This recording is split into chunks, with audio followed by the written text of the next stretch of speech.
Well folks, look what I've got to play with for the next few hours whilst Smelly is having a well-earned service. Interceptor 650 from Royal Enfield, of course. QB motorcycles from Quarry Bank. A lot of my comments that I'll come on to later are very personal.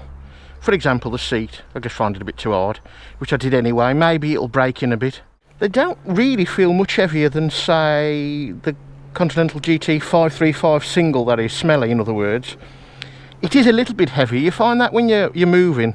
This is not a direct comparison because this is not the GT 650, but just to give you an idea, they feel, and it's only feel because I haven't looked at the figures, they don't feel any heavier than a standard Bullet, which I think they're about 209 kilograms, I think, if I remember rightly.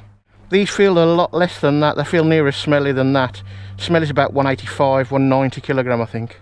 The brakes, front brake, single-sided, that's fine. It's not a Brembo, it's a Bybree. But as far as I know, it's probably a very good copy of it, I suppose, because Royal Enfield, or is it the holding company, own Brembo. I was thinking with a 650, wanted twin disc, but no, it's fine. Layout's the same, virtually. The switches, I think it's exactly the same as Smelly. High-low beam, of course the lights are on all the time, indicators, horn, starter, kill switch. Mirrors, they're a bit dirty. They're fine, they're about the same size as Webley's. I'm told they do about 75-80 to the gallon. That's what the customers have been getting out of them, who've been taking them out on demo. It's got the lovely coloured tank, the orangey colour, sort of 70s colour, which I like. Nice badges. I do agree now, I've sat on one and rode it for a little while, about the foot pegs. When people say the foot pegs are in the way, well, they are really. When you put your feet down, if you put them down at a natural line, straight down, the ends of the pegs do touch your calves, which might be painful if you haven't got boots on. That said, if you put your feet just a few inches further forward, it does mean that your back of your calves are touching the foot pegs full on, but that's less potentially painful. So I understand what they mean by that now. The reach is a little too much to me, for me. It's neither a sit up and beg riding position, and it's neither a clip on, head down, arse up position. It's nearer the sit up and beg, if you like, but the bars I find are quite a stretch. I'm at full stretch. Now that ain't a problem. I say this is a personal thing. Just undo the 4 bolts and click them back one notch perhaps on the notches, the grips there for the bars that hold the clamps there, hold on the clamps. The pegs are perhaps more like calf racer style, a bit back, not right back, not like full rear sets. It's not really one or the other. And just in 3 miles, again this is personal, I've got a numb wrist on my right hand.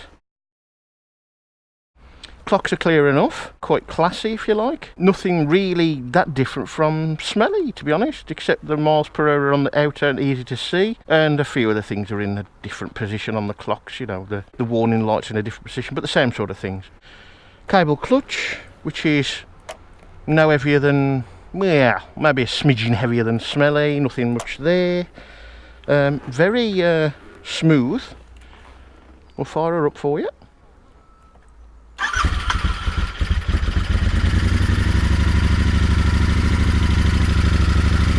You may be able to hear, it's quite a nice sound as it is with the standard pipes on. But like all bikes, needs louder exhaust. See what the horn's like? It won't beat Smelly's. Oh, I don't know, it's close because Smelly's got 2. At the moment it's still the same, it doesn't do enough for me to want to buy one.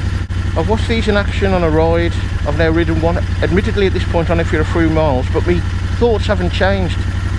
It's more nimble than some of the Bonnevilles. I have to say some of the Bonnevilles because obviously there's different models and some are a bit more sporty than others. And the price, it's amazing really. I know with them made in India, but the Triumphs are made in Thailand, so why aren't the Triumphs cheaper? And if anybody goes banging on about the quality of the Triumphs is better than the Royal Enfields, well they might be, and they ought to be for the price. But this ain't rubbish, and I know it's early days, but this ain't that old a bike. It's got 1600, nearly 1700 miles on it.